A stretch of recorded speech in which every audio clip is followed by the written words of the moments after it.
Hello friends, today we'll be discussing about urinary tract infection. UTI is the second most common infection in children.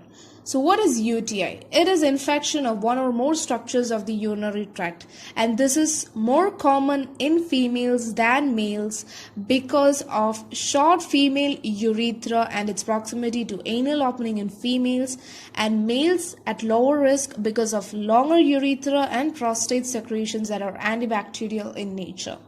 Now, basically, UTI is classified into two, lower UTI and upper UTI, wherein lower UTI includes infection of urinary bladder and urethra, and upper UTI includes infection of kidneys, renal, pelvis, and renal parenchyma. The commonest site of urinary tract infection is urinary bladder, and it may be acute or chronic. Looking into the etiological factors, the most common organisms causing UTI include bacteria like E. coli, Klebsiella, etc. Also, there are certain risk factors, for example, obstruction to the urine flow causing urinary stasis, neurogenic bladder, renal calculi, less water intake, and infrequent voiding can all lead to the development of UTI. Now let's have a look into the pathophysiology. So we can divide this into two, during infancy and after infancy.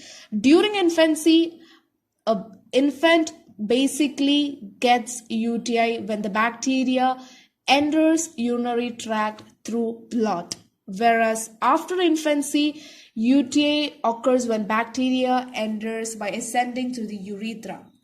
This leads to inflammatory changes in the urinary tract, which leads to thickening and fibrosis of uretrovesical junction, leading to incompetence of vesicoureteral valve and causes reflux of urine, allowing the organisms to enter the upper respiratory tract and causing infection of renal parenchyma.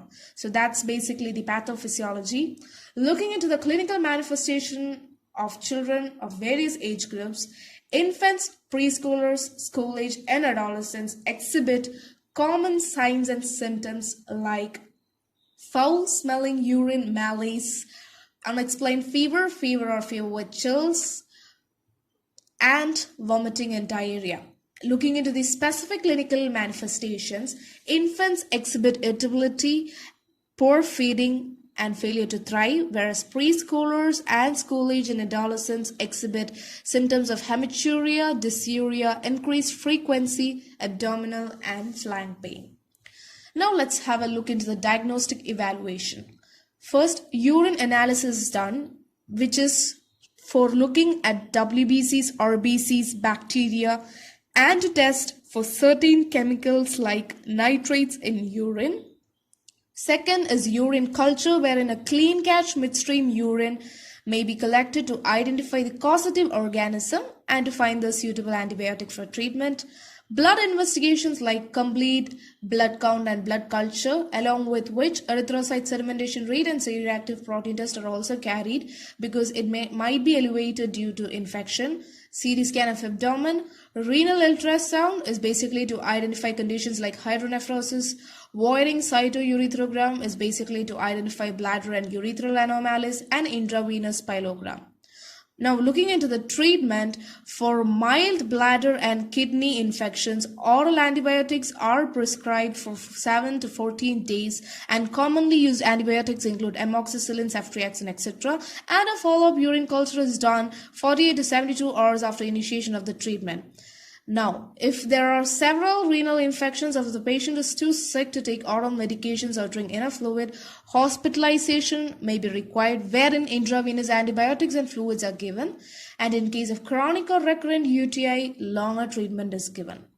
Looking into the nursing care aspects, a complete history of child is collected, including history of urinary symptoms, and a thorough physical examination is done, wherein the abdomen is palpated for costovertebral and suprapubic tenderness and distension. Then a clean catch midstream urine sample is collected for urine analysis and culture. After the urine is sent, prescribed antibiotics are administered. Encourage the child to take lots of fluid to dilate the urine and flush the bladder. Documentation of intake and output. Assess renal function by comparing the child's output to the expected output of 1 ml per kg per hour. Checking the weight of the child daily. Palpate or percuss the bladder after voiding to evaluate bladder emptying. And when child is administered with drugs of sulfur group, encourage fluid intake to reduce the chances of crystal formation, and always educate the parents to give slightly acidic fluids to the child like apple juice, lemonade, etc., as they make the urine acidic and thereby rendering it unsuitable for the growth of microorganisms. And if the child is having incontinence of urine, reassure the parents and the child. So this was all about UTI. Hope you all got an idea of urinary tract infection. Thank you. Wow, that's impressive! You have completed a magic today. For more videos, subscribe. Join our Facebook group and Instagram page for group discussion and live magazine videos for exam preparation in an hour. We start at ClassFly community for students to learn from a friend in a simple way and support them in their own languages. If you are willing to be that one friend who saves us at the exam night preparation, then please join us by visiting classfly.in.